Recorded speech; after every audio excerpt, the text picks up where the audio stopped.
Hello Libra, welcome to Guruma Hindi tarot. और ये yearly reading है 2025 के लव की। ओके, यानी 2025 की लव रीडिंग है। सो चलिए देखते हैं आखिर क्या मैसेजेस है इस ईयर में। और मैं हर एक मंथ के लिए एक कार्ड निकालूंगी। सो बेसिकली ये 12 कार्ड रीडिंग होगी जो सिर्फ और सिर्फ आपके लव के बारे में होगी। मैंने फाइनेंसेस के ऊपर भी बनाने का सोचा था, करियर और फाइनेंसेस पे, बट उसका शायद मैं बाद में अपलोड करूं। ओके, क्योंकि मेरे पास इतना वक्त ही नहीं है कि मैं एक में सब कुछ एडजस्ट कर पाऊं। सो फिलहाल चलिए देखते हैं कि लव में आपके लाइफ में क्या होने वाला है। Messages for Libra.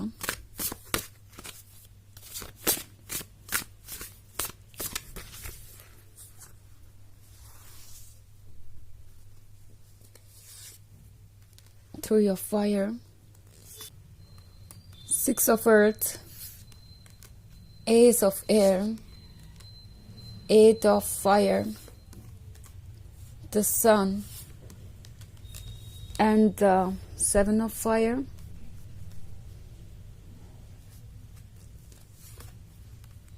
Elder of Air,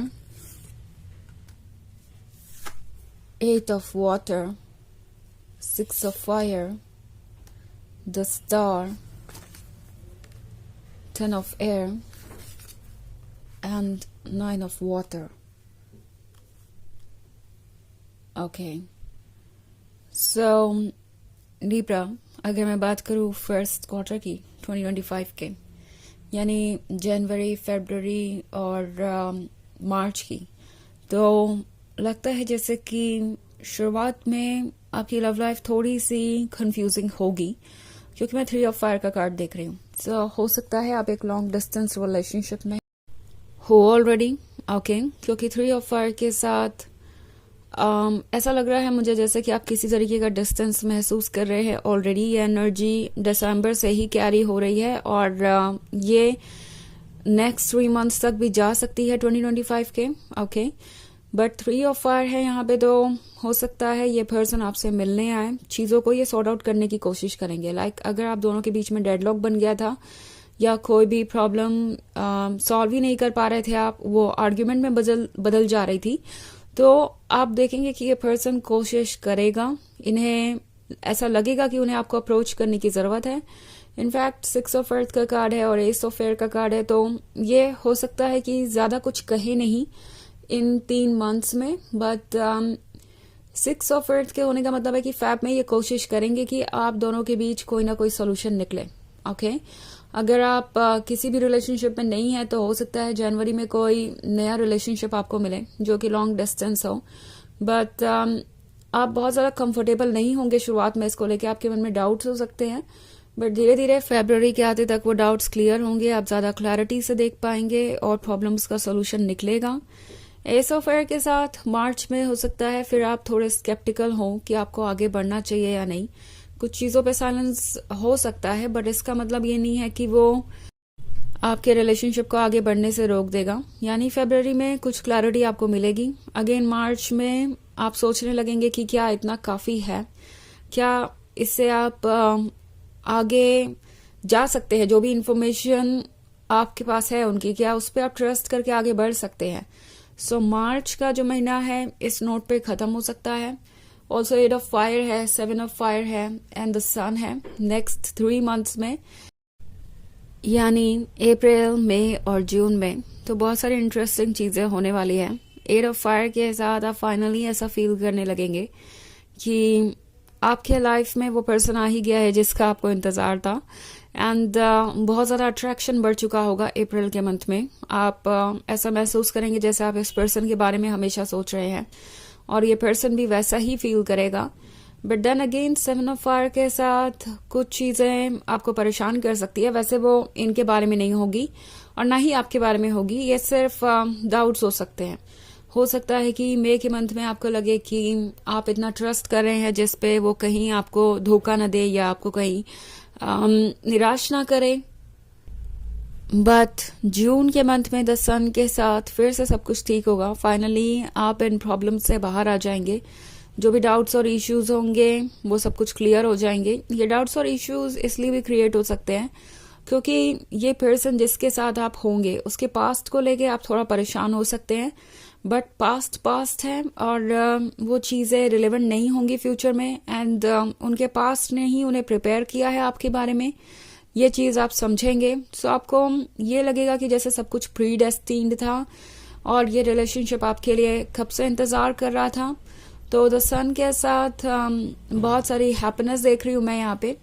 और वैसे ये एक जर्नल रीडिंग है, तो इसका मतलब ये भी हो सकता है कि बहुत सारे लोग अप्रैल मई और जून के मंथ में मैरिड भी हो सकते हैं, क्योंकि द सन का कार्ड है। तो अगर आप पहले से किसी रिलेशनशिप में हैं तो ये मैरिज में बदल सकता है। द सन आपको ब्लेसिंग देगा, वो ब्लेसिंग्स जिसका आपको इंतजार है। ऑल्सो 7 ऑफ फायर है, तो 7 ऑफ फायर के साथ जो भी ऑब्स्टेकल आप दोनों के बीच, आप दोनों के रास्ते में आ रहे हैं, ओके, जब बात आती है शादी करने की और कमिटमेंट की, वो सारे बाधाएं धीरे धीरे दूर हो जाएंगी एंड फाइनली आप अपनी लव लाइफ को एंजॉय कर पाएंगे, ओके। हालांकि ये जर्नल रीडिंग है तो ये सबसे रेजोनेट नहीं करेगी, एनर्जी रिवर्स हो सकती है अगर आप क्रॉस वॉचर हैं। इसके अलावा अगर आप पिछले वीक की रीडिंग देखना चाहें तो उसका लिंक आपको डिस्क्रिप्शन बॉक्स में मिल जाएगा हमेशा की तरह। चलिए आगे बढ़ते हैं। अब अगर बात करें जुलाई, अगस्त और सितंबर की, तो इस मंथ में एल्डर ऑफ एयर है। अगेन फिर अगस्त में हो सकता है कुछ प्रॉब्लम सरफेस पे आए, ओके। हो सकता है आपके आइडियाज क्लैश करें कुछ चीज़ों पे, बट 8 ऑफ वाटर है तो जल्दी ही ये फेज भी ओवर हो जाएगा। आप एक दूसरे के पर्सपेक्टिव से देखना सीखेंगे, ये पर्सन आपके पर्सपेक्टिव को सीखेगा, आप उनके पर्सपेक्टिव को सीखेंगे, तो एक तरीके का नया एडजस्टमेंट हो सकता है। इन केस आप इन 3 मंथ्स में मैरिड होते हैं, लाइक अप्रैल में और जून में, और सेकंड क्वार्टर में आपकी शादी हो जाती है, तो इसके बाद जो फेज आएगा वो एडजस्टमेंट का होगा, एक नई रियलिटी का होगा। बट एनीवेज 6 ऑफ फायर के साथ आप दोनों इससे बहुत अच्छे तरीके से डील कर पाएंगे और फाइनली आपका लव ही हर चीज के ऊपर जीतेगा और डोमिनेट करेगा।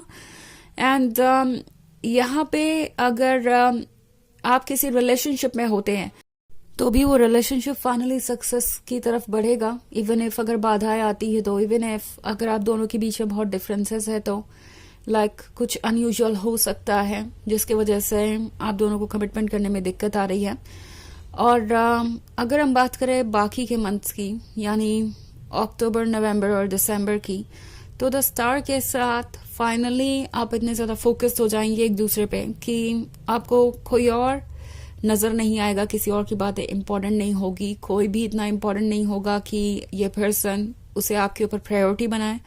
मैं इन मंथ्स में आपके बॉन्ड्स को बहुत स्ट्रांग होता हुआ देख रही हूँ, ओके। इसके बाद 10 ऑफ एयर भी है। हो सकता है नवंबर में कुछ ऐसी सिचुएशन आए जिसकी वजह से आप हर्ट हो, लाइक आप दोनों में से किसी को ऐसा महसूस हो सकता है कि जो प्रोमिसेस किए गए थे वो पूरे नहीं किए जा रहे हैं।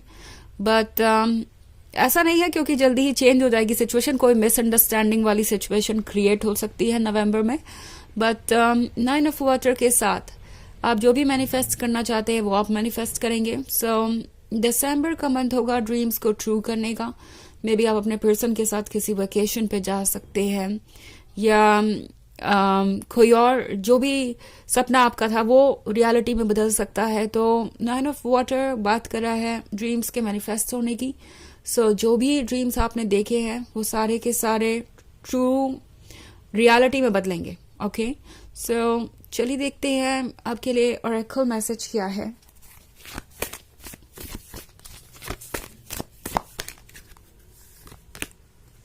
Melchizedek, higher learning.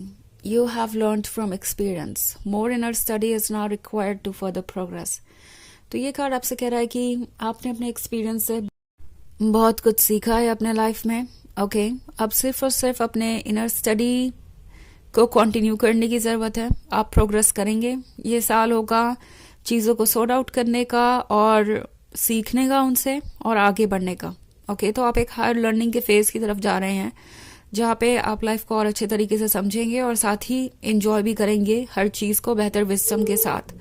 तो ये है रीडिंग 2025 की। आई होप आपको अच्छी लगी होगी। Thanks for watching. Till next video, bye.